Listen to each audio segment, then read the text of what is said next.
Hello, hello. So today, I always listen to talk radio or GB News, it's one of the two. There's a lot of chat about pensions, and on YouGov today, which I'm on, the 3 questions today included whether you thought the triple lock should be continued. So there's a general discussion around pensions, and like everything, this comes down to the same causes of most of our issues. So back in the day, again, with my grandparents, let's say in the 50s, the UK population was around 50 million. And society then really frowned upon benefits. If you had to, it was a last resort, and you would do anything as quick as possible to get back into work. And the mass majority of people worked, the mass majority.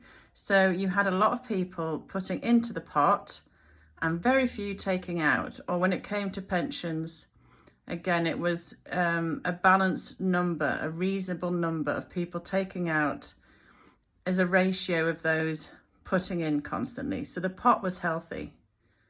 So now, 2025, we've got 80 million people.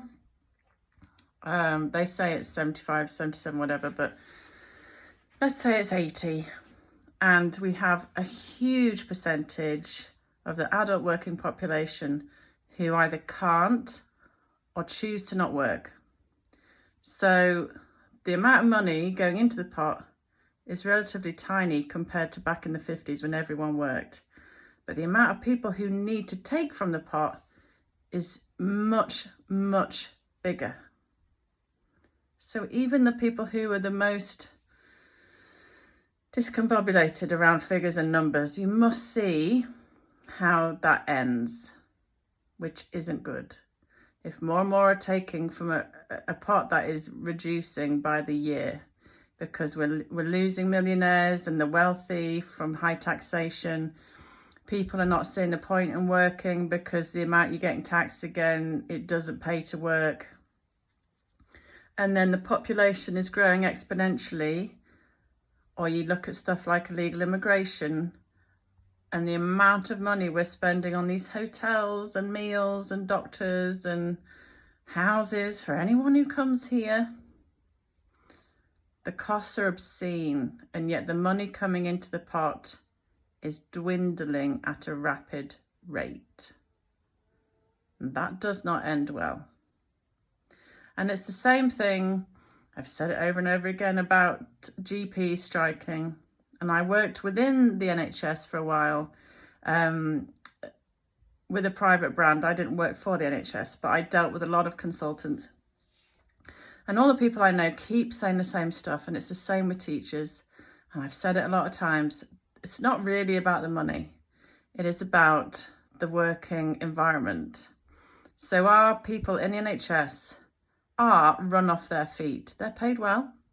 They've got great pensions, great holiday, sick pay, all of that kind of thing, HR benefits. But they are run off their feet. And altogether now, it's because of the amount of people they have to serve. It's because of our population size. It's because we have way too much demand for our supply. Little island, we are a little island. And again, you'll lose people in NHS to places like Australia, that is 31 times the size of little old UK, yet only has around 27 million people. So you go there and you have a few people waiting outside. You can take time with each of your patients and enjoy your job and get satisfaction from your job, seeing that you're able to give the patient what they need. And they're not stressed, they're not exhausted. They can take their lunch breaks and go home at a good hour. This is why we lose people. Similar with teachers. They get paid well. They have good remuneration packages. But their class sizes are growing, and they only have so much time in the day to deal with all these kids. Like always, it comes down to numbers.